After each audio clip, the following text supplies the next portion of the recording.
Hello বন্ধুরা, সাথে আছে মহসিন রেজা। আজকের আলোচনাটা আরো ফ্রুটফুল হতে যাচ্ছে, কারণ আজকের ভিডিওতে আমি আপনাদেরকে জানাবো যে কারা কারা মিনোক্সিডিল ব্যবহার করতে পারবেন না। People who doesn't use minoxidil. তো মিনোক্সিডিল যারা যারা ব্যবহার করতে পারবেন না তাদের একটা তালিকা আমি করেছি। তো এখানে যাদের বয়স 18-র নিচে আছে, হ্যাঁ, যাদের বয়স 18-র নিচে, এই যে চিলড্রেন, একদম কিশোর, তাদের ক্ষেত্রে মিনোক্সিডিল কিন্তু রিকমেন্ড করা হয় না। তো এটার সেফটি এন্ড এফেক্টিভনেসটা কিন্তু আসলে ওরকম দেখা যায় প্রমাণিত না। আহ, আর আরো একটা এরকম ইয়েতে আমি দেখেছি যেখানে যে মানে 18 বছরের কম যাদের আছে তাদের ক্ষেত্রে পরীক্ষা করা হয়েছে, বাট ওরকম রেজাল্ট আসেনি। কারণ 18 বছর যদি আপনার পূর্ণ না হয়, সেক্ষেত্রে দেখা যায় কিছু হরমোনের ব্যাপার স্যাপার থাকে, যেমন পুরুষের টেস্টোস্টেরন হরমোন, যেটা পুরুষের হরমোন। তো সেটার কারণে কিন্তু এই যে মুখে আপনার দেখা যায় দাড়ি আসে।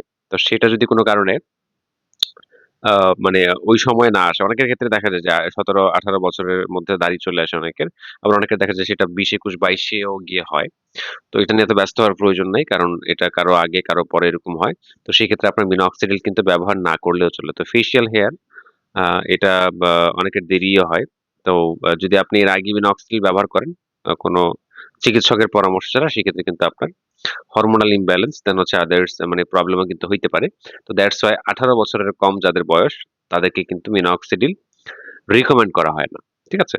এই একটা ব্যাপার। দেন প্রেগন্যান্ট ওমেন যারা আছে, যারা সন্তান সম্ভবা বা গর্ভধারণ করেছেন, তাদের ক্ষেত্রেও কিন্তু আপনার মিনক্সিডিল ব্যবহার করা উচিত না। একদমই নিষেধ আছে। এটা আপনার যে আনবর্ন বেবি আছে, যেটা ফিটাস, ভ্রূণ, এই ভ্রূণ পর্যন্ত কিন্তু এটা পৌঁছে যেতে পারে। সেক্ষেত্রে সেটা বাচ্চাটা নষ্টও হতে পারে। মানে অনেকটা দেখা যায় অ্যাবর্শন কেসের মতো হয়ে যায়। তো এইজন্য প্রেগন্যান্ট ওমেন যারা আছেন তাদেরকে কিন্তু এটা রিকমেন্ড করা হয় না কখনোই। তো প্রেগন্যান্ট অবস্থায় এটা কখনোই আপনার আ বা দেখা যায় আ ইউজ করা উচিত না।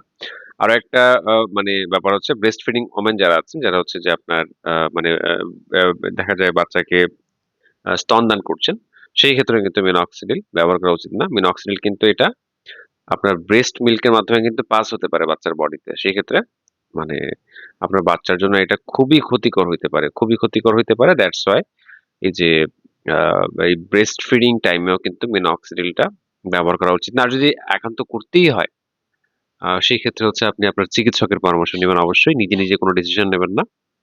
এ একটা ব্যাপার। আর যাদের সিভিয়ার অ্যালার্জি আছে, এখানে বলে রাখা ভালো যে অ্যালার্জির সমস্যা যাদের আছে, অনেকের ক্ষেত্রে আমরা এরকমটা দেখেছি যে মিনক্সিডিল এর জন্য কিন্তু সেই অ্যালার্জিটা হচ্ছে না। ঠিক আছে? যদি মিনক্সিডিল ব্যবহার করার পরে অ্যালার্জির সমস্যা না দেখা দেয়, সেক্ষেত্রে আপনি ব্যবহার করতে পারেন।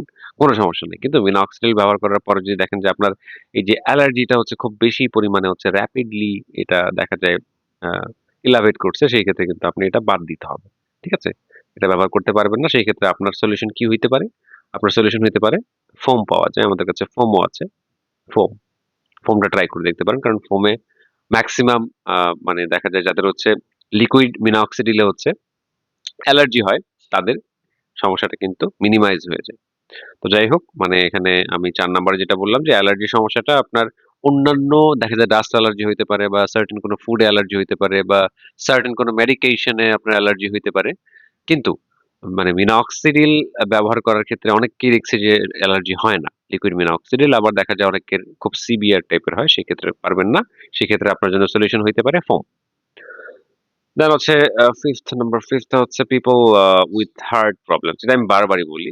কয়দিন আগে একটা ভিডিওতে বলছি যে যাদের হার্টে সমস্যা আছে, হ্যাঁ? তো সেই ক্ষেত্রে কিন্তু মিনক্সিডিল ব্যবহার করা একদমই উচিত না। ঠিক আছে? মানে এই যে হার্টের সমস্যা বলতে কোনটা? এই যে ফার্স্ট হার্টবিট, মানে এটাকে বলে মেডিকেলের ভাষায় ট্র্যাকিকার্ডিয়া। ট্র্যাকিকার্ডিয়া যদি আপনার থাকে, সেই ক্ষেত্রে আপনার দেখা যায় হার্ট ১০০ বারের উপরে পাম্প করছে। জেনারেলি ১০০ র নিচে থাকার দরকার। এভারেজ ৭২ বার। এটার কম বেশি হলে সমস্যা নেই। কিন্তু ১০০ যদি ক্রস করে, সেই ক্ষেত্রে কিন্তু আপনার মিনক্সিডিলটা ব্যবহার করা একদম উচিত হবে না। ১০০ বিট পার মিনিট। ঠিক আছে? ১০০ বিট পার মিনিট। তো হার্ট প্রবলেম থাকলে আপনি এটা ব্যবহার করতে পারবেন না। আপনি আপনার কার্ডিওলজিস্টের সাথে পরামর্শ করবেন। তারপরে এটা ইয়ে করতে হবে। ঠিক আছে? দেন আপনার যদি ব্লাড প্রেশার থাকে, হ্যাঁ? সেই ক্ষেত্রে কিন্তু আপনি পারবেন না। এটা অবশ্য আমি মানে কজ নাম্বার 6 এ এটা উল্লেখ করেছি যে পিপল উইথ ব্লাড প্রেশার, যাদের ব্লাড প্রেশার কম থাকে। আপনাদের কিন্তু এটা জানার দরকার।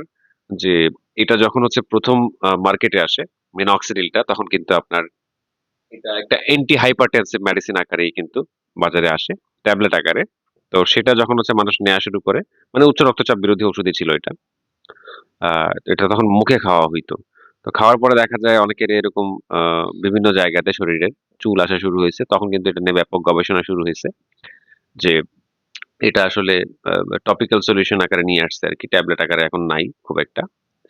তো এই ট্যাবলেট যারা হচ্ছে নিত মানে তৎকালীন হচ্ছে আপনার এই যে ব্লাড প্রেশার করার কাজে এটা ব্যবহার করা হইতো। তো এখন যদিও দেখা যায় এটা ট্যাবলেট আকারে না, জাস্ট হচ্ছে এটা মানে লিকুইড আর ফোম ফর্মে আছে, ক্রিম ফর্মে আছে বা অন্যান্য ফর্মে আছে। তো সেই ক্ষেত্রে কিন্তু এতটা অ্যাবজর্ব হয় না, হ্যাঁ? কিন্তু তারপরে অনেকের ক্ষেত্রে দেখা গেছে কি মাথা ঘুরায়, দেন মানে কয়েকদিন মানে দেখা যায় শোয়া থেকে উঠতে পারে না। ১ম যারা ব্যবহার শুরু করছে এরকম কিন্তু আমরা পাইছি। এরকম ঘটনা কিন্তু ঘটে। ঠিক আছে? তো এই বিষয়গুলা যাদের হচ্ছে যে ব্লাড প্রেশার থাকে। তো কেমনে বুঝবেন? এই যে ধরেন জেনারেলি হচ্ছে আপনার কত ৮০, ১২০ যেটা হচ্ছে যে আপনার সিস্টোলিক, ডায়াস্টোলিক মানে এটা একটা নরমাল রেঞ্জ ধরা হয় আরকি।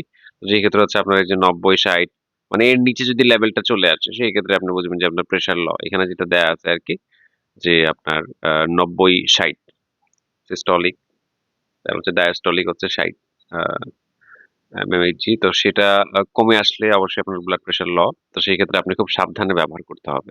বা কার্ডিওলজিস্টের সাথে পরামর্শ করে ব্যবহার করতে হবে। দেন হচ্ছে স্ক্যাল্প ইনফেকশন যাদের আছে এটা একটা বড় সমস্যা, হ্যাঁ? স্ক্যাল্পে যাদের হচ্ছে ইনফেকশন আছে, যাদের হচ্ছে স্ক্যাল্প সোরিয়াসিস আছে। সোরিয়াসিস যাদের আছে, তারপরে হচ্ছে এই যে আ আ দেখা যায় আ সেবোরিক ডার্মাটাইটিস যাদের আছে, মানে খুশকির সমস্যা যাদের বা হচ্ছে অন্য কোনো ইনফেকশন ফাঙ্গাল বা ব্যাকটেরিয়াল, সেক্ষেত্রে আপনি ব্যবহার করলে কিন্তু আপনার এই সমস্যাটা আরো বেড়ে যায়।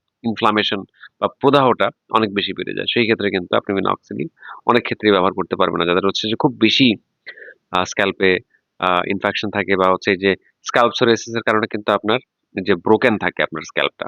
দ্যাটস ওয়াই আপনি যখন হচ্ছে সরাসরি মিনক্সিডিলটা এপ্লাই করে থাকেন আপনার স্ক্যাল্পে, দেন এটা সরাসরি আপনার একদম ব্লাড ভেসেলে পৌঁছায়, দেন হচ্ছে জ্বালা-পোড়ার সৃষ্টি হয়। এই জায়গায় দেখা যায় আরো সংক্রমিত হয়ে যায়। এটা একটা বড় সমস্যা। বেশিরভাগ মানুষ এইজন্যই রেজাল্ট পায় না। Then people using other hair growth medication. এখানে অন্যান্য আপনি মেডিকেশন বা হচ্ছে তেল ব্যবহার করতে পারেন বা ব্যবহার করতে পারেন কোনো সমস্যা নেই। অনেকে আছে তেলে অভ্যস্ত হয়ে গেছেন। তারা এটা ছাড়তে পারেন না। তো সেই ক্ষেত্রে কিন্তু আপনি চাইলে মিনক্সিডিল এর পাশাপাশি ব্যবহার করতে পারেন। তবে ৪ ঘন্টা একটা বিরতি লাগবে, হ্যাঁ?